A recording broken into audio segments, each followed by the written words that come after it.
Hello, Generation Insiders. Welcome to this week's live training, which is pitching for TV segments and expert articles online. We've been getting a lot of questions in this group about this topic, and so I'm happy to address it. I've actually been having some one-on-one conversations too with some of our members to help them tailor their pitches a bit better so that we know they're gonna really resonate when they pitch. So I'm gonna start. We had a really, it was interesting that all of the questions started to kind of come together and everybody's questions kind of led to other people's questions. So it's gonna be a good live training. We're gonna cover a lot of stuff.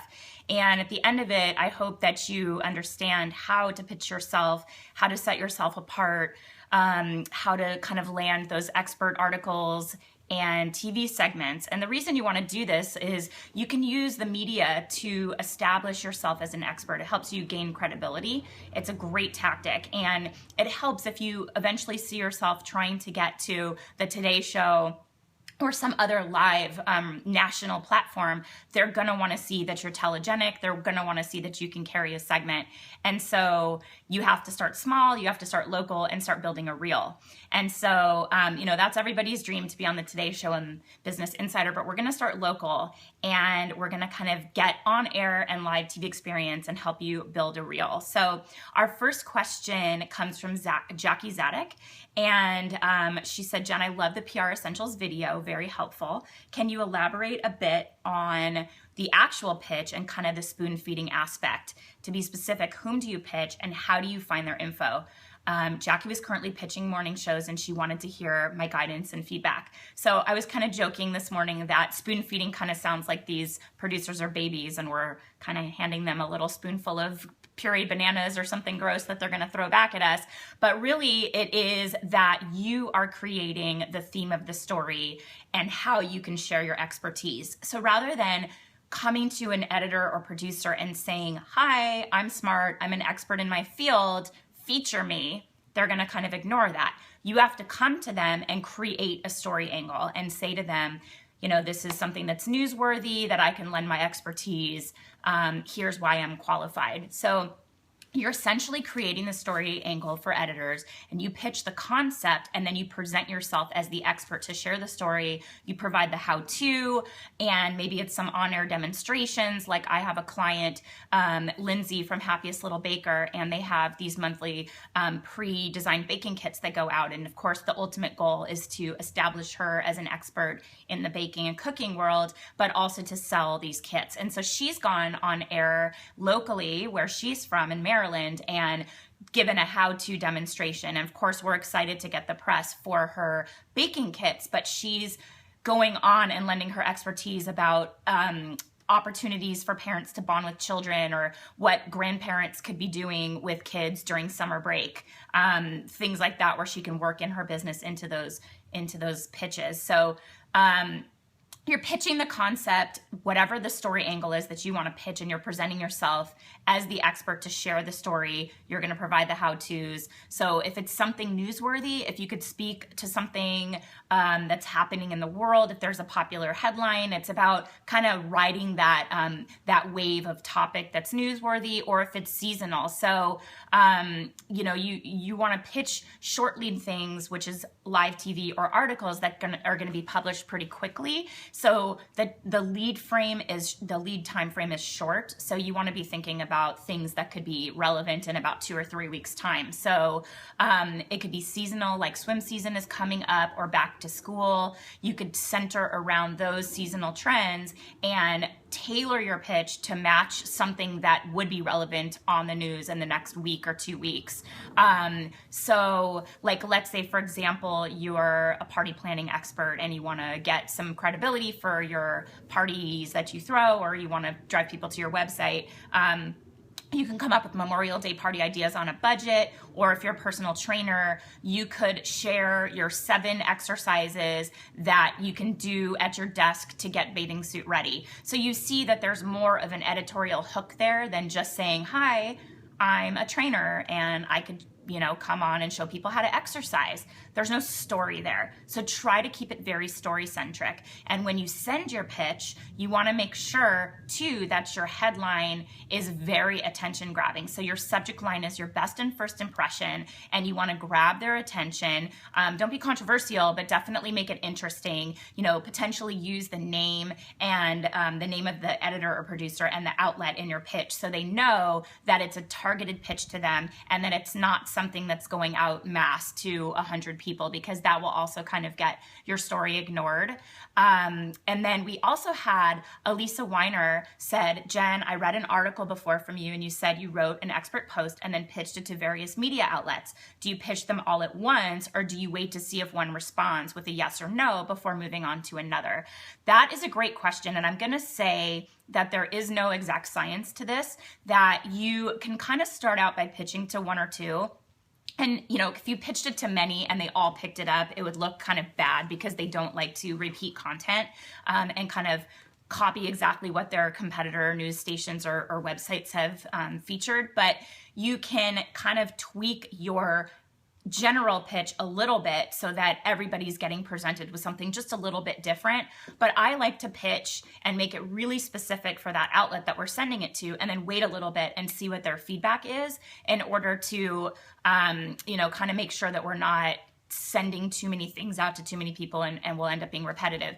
If you end up sending it to a lot of people at once and they all pick it up, try to tweak it. But also, if it's something very time sensitive, you don't have the luxury of pitching it and waiting and then seeing who gets back to you. So I think you sort of pick and choose your strategy that makes the most sense for the time frame that you have. If it's something really newsworthy, like for example, there could be something that happens in the news that you just feel so compelled to comment on right away, and you know that in 24 hours of the news cycle, that headline is not going to be relevant anymore. You can probably send that pitch to a lot of people at once, and then maybe if one or two bite, you can let them know, I'm also going to be featured over on KCAL 9, but I would love to come over to CBS 2 and also talk about this angle specifically. So you give them a little bit of a unique perspective.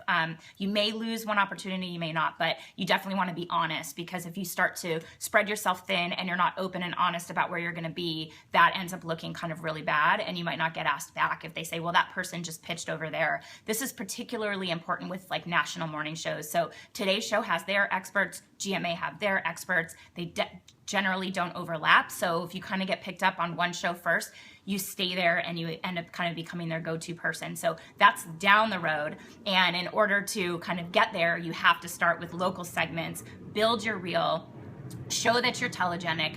Another question that's going to lead into is from Doug Foley, who says, well, how do you show confidence, especially when you're just starting out and you don't have any experience? How do you land that first TV spot? So we talked about that, getting on local news, but the way to build your confidence is twofold. I always suggest to our clients, so you want to practice and you want to be prepared. So for practicing, you want to get comfortable on camera, especially in live settings. So I'm actually practicing right now. I'm on Facebook Live. There's a live audience. Somebody just dropped off. Hopefully that doesn't mean that they don't find value in this, but and now 3 more people came. So that's exciting. But you definitely want to start practicing how you feel comfortable in front of the camera. So you can even start recording videos for your own blog or for yourself. Just kind of get comfortable with speaking live, carrying yourself in a way where you're telegenic and confident, kind of practice that confidence. So you could do Facebook Live if you have a group page for your company, or post a video on your own blog. Just start on camera and get comfortable. And then number 2, with preparation, it really helps to plan your key messages and know that you're keeping things simple and you're gonna hit your key messages. So keep it simple and succinct, but plan what you're hoping to achieve by being on this segment. So I tend to advise our clients to write up 2 to 4 bullet points that are their key messages and then start practicing them. So that way you can fit them in when it's appropriate, and you know that your objective for being on air, and not just to kind of get that feather on your cap, but your objective for establishing yourself as an expert or for calling some attention to your brand will be accomplished because you've hit your key messages. And then I will say, when you are on camera and you have established that you are going to be featured, try to steer the direction of the segment. So the hosts are there to keep things flowing, but if you're showing your confidence and that you have a game plan and you're moving the segment along at a good pace and with like a good cadence and some personality, they're usually going to step back and let you do your thing. They're there to just make sure that you don't get blinded like a deer in headlights. But of course, if you're prepared and you've been practicing, that won't happen to you. Oh, somebody's having trouble streaming. Okay, well, hopefully you can hear me. Melissa, I'm sorry you're having trouble streaming, but hopefully you can hear me. Maybe you can watch later. We'll pin it to the top of the page so you make sure you don't miss the segment. So hopefully, Doug, that'll help you find your confidence. And I also know Doug, he has a podcast, and he's practicing a lot by going, his podcast is recorded, but he is driving the conversation, asking the interview questions, introducing his guests, and that's great practice as well. So try to just pick whatever medium you feel comfortable with and just practice. So Facebook Live has been really good for me. I've realized that I need to kind of write down my notes and make sure I hit all my points because I want to bring you the best information possible on the subject. But definitely, being prepared and practicing has helped me get better with this over time, hopefully. And then the final question on this topic comes from Alyssa Brooks Harouche, and she said, how do you pitch news when, like, say in Ohio, when you live in Denver, and how do you reach the right contacts when you're pitching? So I will say that for local TV, we've been focused on local TV, you have to have a local connection. So is it where you live? Is this your hometown? Do you have a retail store that's located there? Is your brand carried in this area, geographic area, or is your product available in this geographic area? You must stress a local connection with local news. So it's really a challenge if you travel to another city to be able to say, oh, well, I'm in this city and I'd like to come on your news, because if their customers can't find your product or your service in their city because they're catering to a specific geographic demographic, they're probably not going to put you on. So it is a bit of a challenge, but Alyssa, I know, has a jewelry line, and if she's, pitching to Ohio or Denver, it would make sense that her line is also carried in some retailers there. And maybe she could come on and pitch herself as a trend expert and talk about gifts that are appropriate to give for Mother's Day or holiday gift giving, and then work her own jewelry line into one of those pitch topics. So that would be a good way to go about doing that.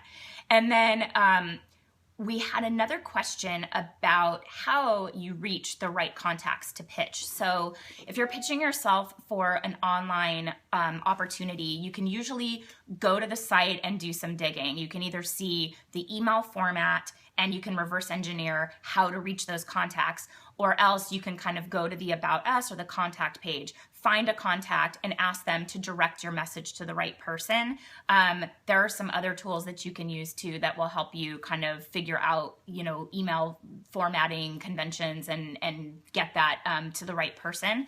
But for TV, if you go to a local channel's page, they're always going to have at least a phone number for their newsroom. So they might have their emails listed out, they might not, but if you call the newsroom and you politely ask for a segment producer or a features producer's name, they will probably give you that person's name and email, because they're looking for news. So if you present it in a way where you say, I'm going to be pitching a news story, I'd like to pitch, it's a human interest story, I'd like to present to the right person, the news desk will generally give you or transfer you to the right person. And I would say most producers and most editors these days, they want to hear from you by email. It's also really good if you're going to be pitching a certain writer at an outlet to start engaging with them on social media as yourself or as your brand. I also posted this in the group yesterday as well. Just be very genuine, start building that relationship, start sharing their content, liking their content, commenting, not in a weird stalker way. That's always my point I'm going to stress. Of course, none of you would be weirdo stalkers, but try to put your content out there in a way and your name in a way through social media where you're really engaging. And then when you come back with a pitch, they're familiar with you already. Maybe they've seen your feed, they've seen your expertise. Oh no, a couple people are having trouble streaming. Jody, thank you for letting me know. hopefully this records and I'll pin it and you guys can check it out. But I'm glad that you're finding this information valuable. I'll be on for another minute if anyone has any other questions for me. But I just wanted to thank you again for joining me. And if you liked this video and you're liking these training videos, be sure to subscribe. Oh, great. Michael's not having trouble. Hi, Michael. Thanks for letting us know that it's not no problem. Okay, great. Tracy, you can see it too. Awesome. That's helpful to know, you guys. So I'll pin the video so everybody can see it and not just hear me. No problems here. So much great info. Christine, thank you so much. That's awesome. I'm getting really good feedback. I have such a killer training for you next week. Oh my God, I got the best feedback. I'm going to tease it by saying I was at my son's back to school night 2 nights ago, and one of the moms in his class had posted in this group, and she shared that she was, she asked me how to amplify an article that she was in on Bloomberg, and I gave her some tips, and she told me she did every single thing that I told her to do. And Bloomberg got back to her and said that her profile story was like the #1 most shared and trafficked story that they had ever had, I think, in her category. And they asked her to come back as a regular contributor. So I'm like, my mind is blown. So I am going to share her story in more detail next week, and I'm going to create a tip sheet that you can download that will give you the step-by-step how-to of everything you need to do when you get featured in the media to amplify that message for more reach, for more opportunities, and to get possibly featured as a regular contributor. Because if these outlets see that you're driving a lot of traffic, they're going to ask you back. That's always the goal. So I can't wait to share Rachel's story next week. Again, if you like our training, please subscribe so you never miss another live training. And please add your savvy entrepreneurial friends to our community. I don't know if you know that you're welcome to add people. I'll definitely approve them if I see that you've added them and you're in our group. And I'd love to grow this community with really great entrepreneurs. So add some members, subscribe to our videos, and enjoy the long holiday weekend. And I'll see you here next week. Thanks so much. Bye.